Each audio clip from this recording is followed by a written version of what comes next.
Down from 15, 14, 13, 12, 11, 10, 9, 8.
Holland here with another NFL playoff preview for the Sports Refuge Podcast. And of course, we're trying to get all of fan reps of the teams that are in the hunt or in the playoff field right now as we head towards the final weeks of the regular season and into the NFL playoffs in both the AFC and the NFC. This week, we're going to have a number of interviews of fan reps. And tonight, we kick this off with the first of a few going out to the week. The first is the Buffalo Bills. They are the defending AFC East champions. And here with me to talk about the Buffalo Bills is longtime Bills fan Scott Martino. Scott, thank you for being on the show, taking time out of your busy schedule. And I really do appreciate you being on the show. Thanks for having me. Oh, yeah, no problem. I always try to look at fans of different teams. I try to change it up each year. I know that I had a Bills fan last year and a different Bills fan a couple of years ago, and it's really interesting to see really the progress the Bills have been making over the years, especially in a division that used to be ruled by the Patriots a lot. And it is definitely good to hear a little bit of good talk about the Bills. Yep. Starting off, the first thing I normally ask all the guests, how did you become a Bills fan? And what was the attraction to them?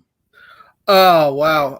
Well, when I first started watching football in early 90s, we lived upstate Pennsylvania. And so all of our local stations were out of Corning, Elmira. So, early 90s, Jim Kelly, Thurman Thomas, they were all over the television. So I just started watching them and just stayed a Bills fan ever since. Is there a particular moment, and I know those names like Thurman Thomas, Andre Reed, Don Beebe, Pete Metzelaars, of course, Jim Kelly, Frank Reich as well, and those names all stick out. But to you, is there a particular Bills moment in the past few years, even good or bad? It could be anything ranging from Frank Reich's comeback to this recent run in the AFC Championship game, even the worst case, the Music City Miracle. But is there a particular? Oh, no, that's not a miracle. That's a forward pass. I know Titans fans will definitely debate that, and I know that's a forward pass. There is no way anyone will ever be able to tell me that's not a forward pass. I remember watching that game and just knowing that was a forward pass and having your heart ripped out after that. Most recent years, I think Josh Allen's rookie year, watching him leap over to the defender in Minnesota. A couple years before that, I don't remember exact year, the snow game in Buffalo against Indy, where it was like a foot of snow or a foot and a half of snow on the field as they were running up and down the field. I remember the Super Bowl years, obviously coming up on the wrong end, the wide right field goal. Man, so many that I remember watching. Yeah, I can only imagine. There's a wealth of memories to choose from, and it's good to know about that. And one of the things I also ask is, coming into the season, a AFC Championship appearance, first one in years. It feels like more than several decades. It feels like more than several decades. But what were the expectations going into the season, coming off of that loss in AFC Championship? I know there had to be a bit of a hunger from the fan base about seeing them get back to a place that they were very familiar with in the late '80s, early '90s. For me, I was thinking they really had a solid shot and still do have a solid shot at going to the Super Bowl. I mean, they brought back pretty much a lot of their core players last year. I mean, they brought back Matt Milano and Deion Dawkins and Daryl Williams on the offensive line and John Feliciano. And then they added Emmanuel Sanders. I mean, I thought that they were, and still do think that they have a very good shot at the Super Bowl this year. Mm-hmm. What really, I know, again, 13-3, and sometimes you think when you win 13 games, short of being a 14-15 win team, was there a particular win total that you were looking at for this season? I thought they'd be right back around that, or right back around 13 wins, probably 13, 14. I thought with the 17th game this season. I know probably a lot of people just start calling me a homer for thinking that they're going to do that, but I knew Kansas City would be a tough game against them, which they ended up handling. Tennessee's, they've played them the last 2 or 3 years, has always been a tough game for them. I knew Tampa Bay would be a tough game. Was not expecting the Jacksonville Jaguars game to go the way that one did. But I think they're playing well. Yes, obviously they've got some issues, but I was thinking they'd probably be around 13, 14 wins. Right now they're 8-6. They win out, they're going to be 11-6. So I think that's a little less than what I was expecting, but still a very good season. Mm-hmm. Was there a particular moment in the season where you're thinking, okay, this team is going to exceed expectations and could be back in a Super Bowl for the first time since the early 90s? I think after the Kansas City game, when they just kind of pretty much handled them with the Kansas City. I think that game really showed that they had the ability to, for lack of a better word, excuse me, play with the big boys. I mean, Kansas City's kind of been their Achilles heel the last year, beating them twice last year, pretty soundly both times in the regular season and in the playoffs. So I figured when they beat Kansas City this year that was a really good sign towards taking that next step forward. Mm-hmm. Was there a game, a particular loss that made you think, what is going on with these guys? Could they miss the playoffs totally? Was it the Jacksonville game? Was it the Patriots game? Was it a loss to the Titans? No, the loss to the Titans really didn't put dampers on it for me, because that was such a close fought game. I mean, they were right there at the end. Josh Allen slipped at the end, they were on the 2-yard line at the end going in, and a 4th down, and he slipped. I mean, that happens. No real game really made me think that they weren't going to make the playoffs, to be honest.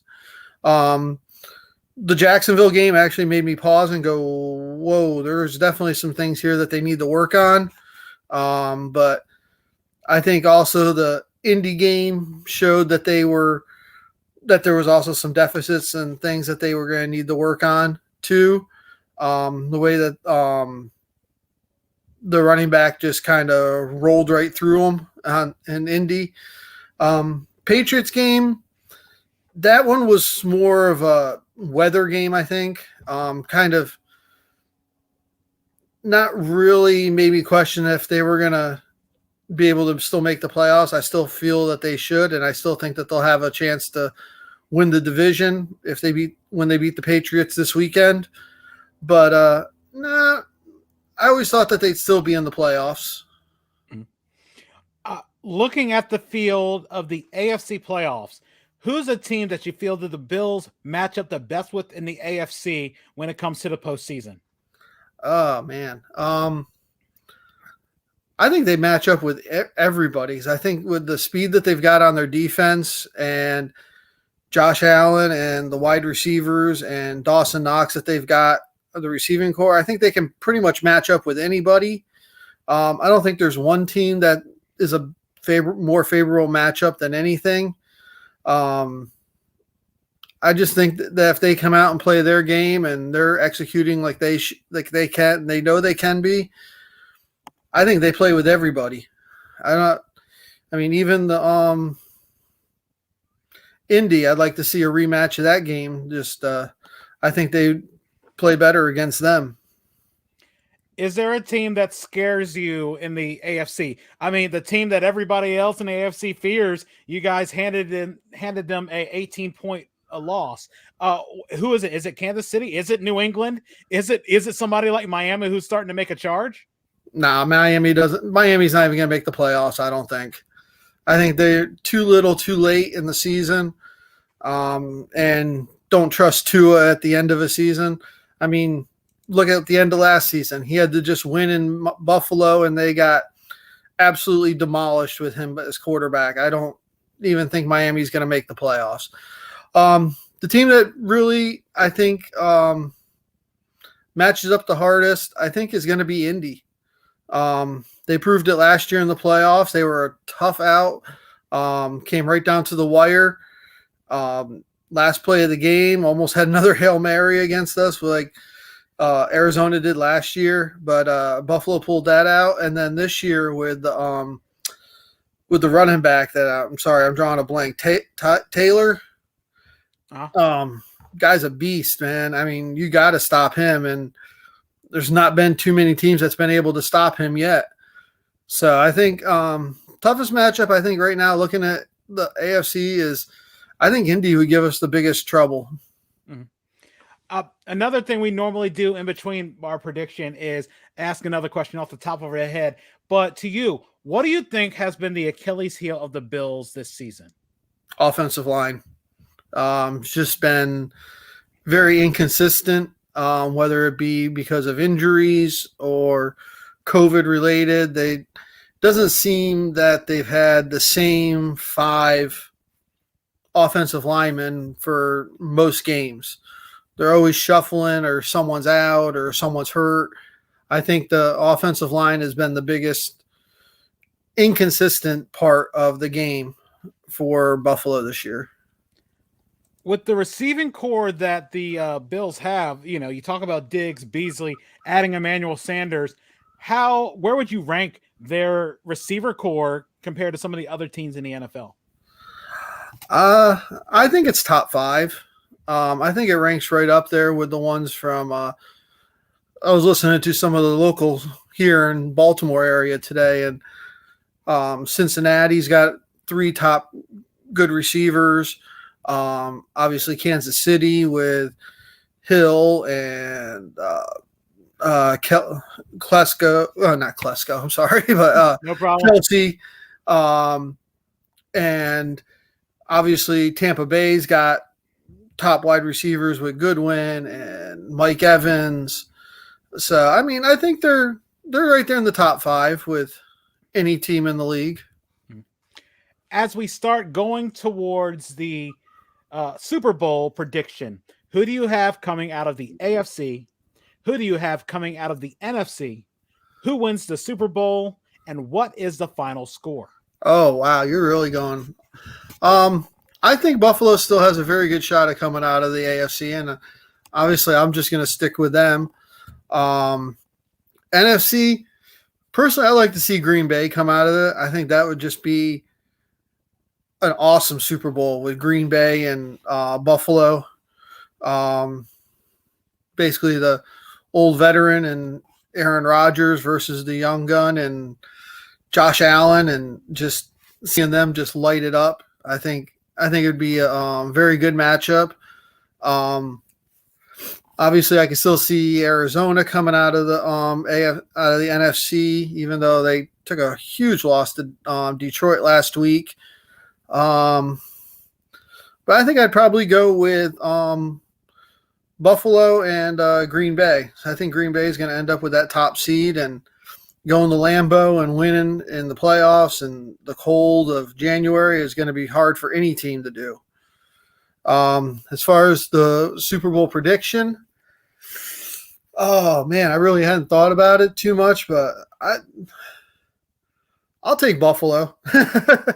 I mean, yeah, I'm a homer, but yeah, I mean, I'd love to see Buffalo win that first Super Bowl. And as far as the score, I don't think it'd be a low-scoring game. I'd probably go 35-31 Buffalo would probably be my prediction. How far would a Super Bowl win by the Bills go with exercising all the past demons?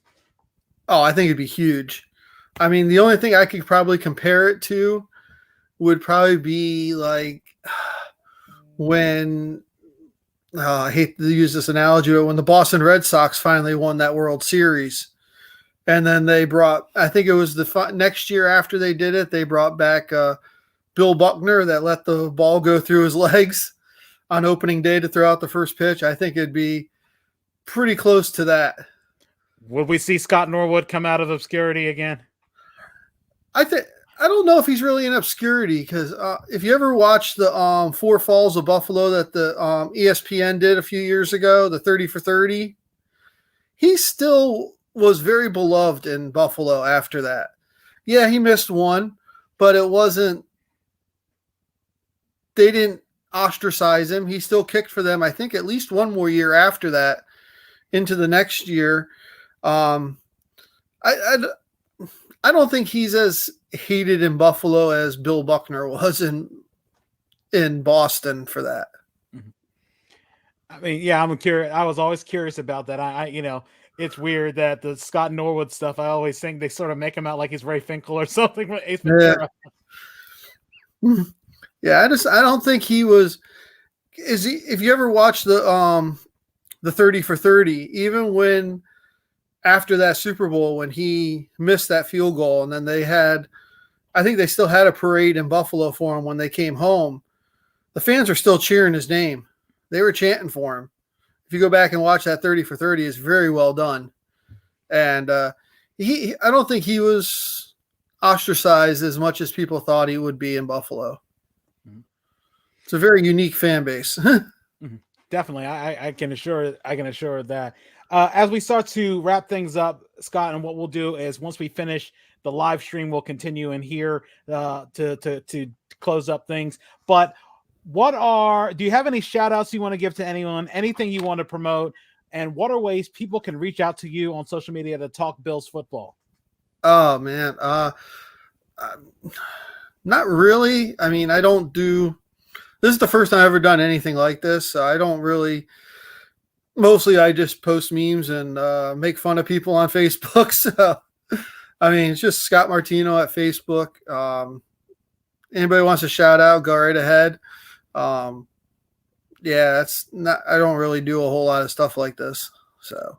Oh, no problem. Like I said, for your first time, it's gone swimmingly. So I always tell people when you're nervous, it's quick and painless. It's the easiest thing in the world.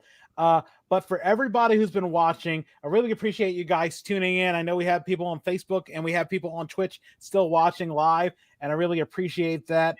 What we're going to do is tomorrow we head back online as we talk a little bit of Kansas City Chiefs football with Artie Abbott Jr. And then Thursday we'll be talking Minnesota Vikings football with David Krause.